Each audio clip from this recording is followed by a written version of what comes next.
Voltamos para o último bloco do nosso programa. Estamos conversando sobre a erradicação do trabalho infantil com o professor André Viana Custódio. Professor, de acordo com o levantamento do IBGE, o mais comum é encontrar o trabalho infantil no campo. Nós mesmos citamos o exemplo de um município no oeste de Santa Catarina, onde provavelmente a predominância é justamente em atividade no campo.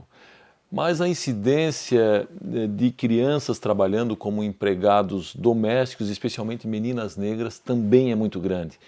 E recentemente foi aprovado na Comissão Mista de Consolidação das Leis do Congresso na Câmara Federal o projeto de lei que regulamenta a Emenda Constitucional 72/2013, a chamada PEC das domésticas. Bom, uma das propostas rejeitadas foi a contratação de menores de 18 anos de idade para a execução justamente do trabalho doméstico. Como é que o senhor avalia essa decisão, esse encaminhamento? Até é importante esclarecer que logo após a aprovação da PEC das domésticas, os meios de comunicação divulgavam que uma das modificações da proposta de emenda constitucional seria a alteração do limite de idade mínima para o trabalho doméstico, para 16 anos de idade. E que na verdade foi um equívoco, porque a PEC ela altera apenas o artigo 7º e o parágrafo único, estendendo aos trabalhadores domésticos os demais direitos reconhecidos a todos os trabalhadores. Então, o limite de idade mínima para o trabalho doméstico, ele foi até mais ou menos 2008 estabelecido em 16 anos. Aí, com a revisão da lista das piores formas de trabalho infantil, foi incluído nesta lista o trabalho doméstico, elevando, por consequência, o limite de idade mínima para 18 anos. Sim. Como nós temos um compromisso internacional, através da Convenção 138 da OIT, em que o Brasil assume o compromisso de elevar progressivamente os limites de idade mínima para o trabalho, o retrocesso para a redução não é mais permitido, sendo que esta convenção é uma das 7 normas de direitos fundamentais da OIT e incorpora o ordenamento jurídico na mesma hierarquia de normas constitucionais, por ser norma de direitos humanos. Então, o que nós temos ali é uma fixação objetiva em 18 anos de idade para a realização do trabalho doméstico. E por que 18 anos e não 16? Quando nós estudamos o tema na realidade brasileira, o que nós observamos é que o trabalho doméstico, ele aparentemente é um trabalho seguro. Talvez o espaço doméstico é seguro para quem vive no espaço doméstico, mas jamais para quem trabalha. Quem trabalha no espaço doméstico tem contato com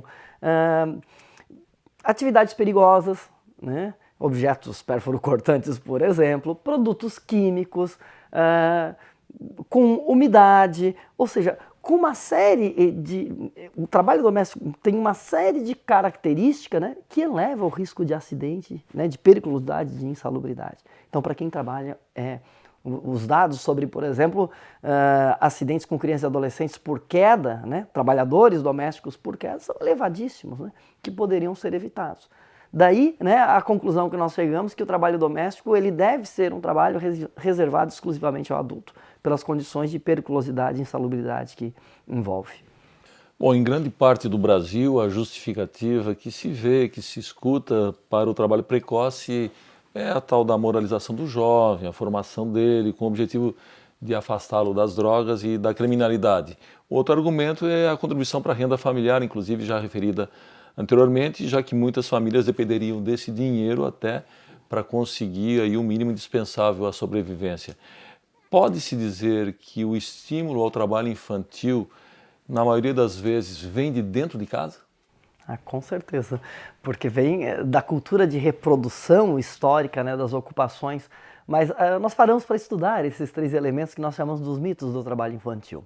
No Brasil hoje, 48% das crianças e adolescentes que trabalham não recebem qualquer tipo de remuneração. Então, é apenas por esse aspecto moral. Os 52% restantes de crianças e adolescentes que trabalham recebem valores tão pouco significativos que não altera a condição econômica familiar. Então, o elemento econômico, embora o elemento econômico seja o principal argumento para o uso do trabalho infantil, o que nós observamos é que não é apenas o elemento econômico que conduz crianças e adolescentes para o trabalho. Há outros elementos que são esses discursos culturais que se afirmam, como, por exemplo, que o trabalho evita o consumo de drogas. Quando nós olhamos para as estatísticas e recortamos o trabalho do adolescente, hoje no Brasil, nós vamos observar que os adolescentes que trabalham consomem mais drogas, aqui incluímos o álcool, do que adolescentes que não trabalham. Por quê? em regra são submetidos, né, a uma rotina de trabalho extremamente extenuante, né, com baixa qualificação e pequena remuneração. Precisa, como alternativa de lazer, algo que gere intenso prazer com pouco recurso. O que oferece essa condição hoje são álcool e drogas. Então, nos indicadores vai se mostrar que o trabalho precoce na adolescência leva ao consumo de drogas, contrariando esse discurso, né, que nós herdamos culturalmente. Do ponto de vista de que o trabalho seria uma etapa necessária, né, o alcance de uma melhor profissão no futuro, também nós temos, né, quem começa a trabalhar desde cedo terá uma boa profissão. Né? Com as mudanças intergeracionais de ocupação, hoje um jovem hoje terá ao longo de sua vida de 6 a 7 profissões. Né? Ele só conseguirá transitar entre essas profissões se ele tiver uma formação escolar consolidada. Claro. Se ele tiver um ensino profissionalizante muito específico, ele vai ter uma profissão, mas ficará desempregado nos 6 outros momentos da sua vida. Né? Então, por isso que hoje, né, mais do que a profissionalização ou a experiência profissional, o fundamental é a elevação dos indicadores de escolaridade. Então, e sempre que nós olhamos, né, crianças e adolescentes que trabalham estudam menos do que crianças e adolescentes que não trabalham. Então, esse é um outro aspecto. E o discurso das ruas, né? Que é melhor trabalhar do que estar nas ruas. É um discurso construído no início do século XX como lema do Instituto Disciplinar no Rio de Janeiro. Né? E a gente questiona que, mas são só apenas essas duas alternativas, né? Duas degradantes, né? Para a criança, né? O trabalho, a rua. Será que não é possível pensar políticas alternativas? O sistema educacional surgiu disso, né? Como uma terceira alternativa a essas duas condições de exclusão que nós conhecíamos no Brasil. Então, hoje nós temos, né, na área da assistência social, o serviço de convivência e fortalecimento de vínculos do contraturno escolar, né, os projetos de educação, esporte, cultura e lazer, que geram impacto concreto nas condições de saúde e desenvolvimento de crianças e adolescentes. Né? Então, é a questão de apostar. E custa barato, né? Custa extremamente barato. Né? Custa R$1 bilhão para atender 1 milhão de crianças ao ano.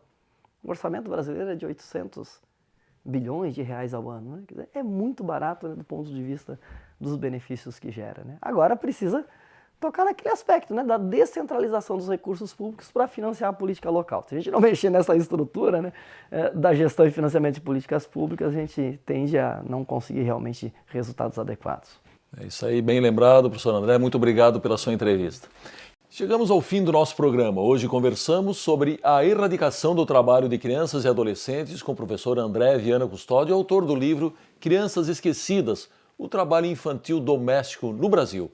Voltamos semana que vem com mais um tema do seu interesse. Até lá!